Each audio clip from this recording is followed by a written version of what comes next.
lifestyle crime story tó lè kú. Ìgárá olè ni wọ́n ń daṣọ bojú. Bí wọ́n ṣe ń appear ni wọ́n ń disappear. Wọ́n ń fọwọ́ ní gbòòrò ọlọ́pàá ò rí wọn mú. Sinimá ilé lálejò Omugo Mefa lákọ́lé rẹ̀. Ọ̀pẹ̀yẹmí Ayéọlá iṣẹ́ ńlá ló ṣe. Corporate picture Seriki movie.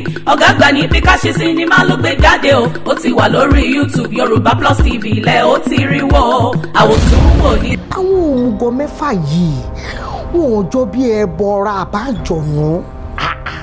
Bí ò bá ń ṣe bẹ́ẹ̀ ni ọ̀gá òmùgọ̀ lásán òmùgọ̀ dẹ̀ ń da ìjọba láàmú àti gbogbo aráàlú.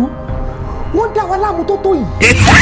Sinimá titun Omugo Mefa. Àwọn mẹ́fẹ̀ẹ̀fà yìí gọ̀ tán nílẹ̀ mọ́. Wọ́n gọ̀ wọ́n mọ́ gẹ̀dẹ̀ nù ọ̀sọ́. Wọ́n gọ̀ wọ́n fẹnu ọ̀ra. Agbára tí wọ́n gbà lágbèdè méjì ayé àtọ̀run ló ń gùn wọ́n gàlégàlé. Wọ́n jalè ìbọn ọlọ́pàá ọ̀ràn wọn. Wọ́n kú tí wọ́n mú wọn tì. Àwọn méégún tó wà nínú ẹ̀kú. Àṣìmúláṣìta. Ọ̀jẹ̀ tó ń fẹ́ bó pera ẹ̀ lólè. Ká gan làwọn Omugo Mefa ìgárá ọlọ́ṣà tó ń gbé wiri. Òpàwọ́dà wọnú gọ̀ǹgọ̀ Swede dà rẹ̀ bí wọ́n ṣe gbọ́n tó wọ́n gọ̀ jù bẹ́ẹ̀ lọ. Sinimá ìkọjá àfẹnuròyìn ẹjọ́. Action packed movie ni. Suspense inú ẹ̀ yí bóbó jù. Omugo Mefa. Comical crime story. Ẹ jẹ́ ń gbé yín lébẹ̀ kẹ́rin mọ̀ká tí mo biography yín wọ́n lẹ̀ sáko ológun sẹ́ni bẹ́ẹ̀ni ọgbà àwèrè wọ́n ní wọn bá wé tẹ́ẹ̀ka wípé ẹni tí sàjẹ́lẹ̀ oṣù mi lọ́yẹ̀ kẹ́ẹ̀kọ́ àmọ́ ayé ti di ayé ọ̀làjú àti mójú ègbè báyà ti fi ń tẹ̀lẹ̀ àwọn tí wọ́n kàwé pé tísà làwọn fẹ́ lọ sí lọ́jọ́ iwájú ẹ ti wá àwọn báńkì tí wọ́n ti ṣiṣẹ́ àwọn náà máa ń sọ̀dà kọ́sítọ́mà. Ìyá wa torí Ọlọ́run iṣẹ́ yìí ò yé yín o ẹ sì mọ nǹkan tẹ́ ẹ ṣe ẹ wo iye orí ọlá tẹ́ ẹ ti kó nínú ìlú tẹ́ ẹ sọ̀rọ̀ wà kìbí ijó wọjọ́ mọ́lá ẹ mọ bí rásítà ọlọmọ èmi èsì ìfẹ́ búyàn ó lẹ́sẹ̀rún bí ẹni ọjà ìyókò lánàá yìí o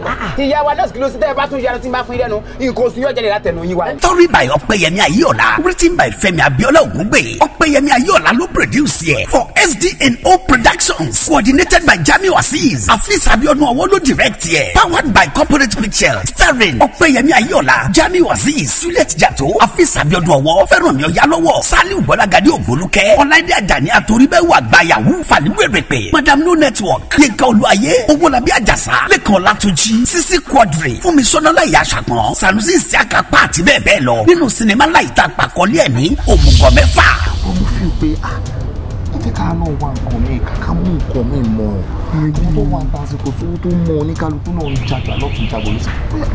Ẹbí kí ni bóyá ká mọ̀ ká Repeat! Drop your weapons immediately! At the come down by you and the never do. Drop your weapons right away! Anything. Ọ̀gá, drop it! Wọ́n gbé fídà sẹ́nu ni ọ̀gá. Ìwọ níbà. Má fẹ̀mí alẹ́ sọ̀kọ̀ bá yín.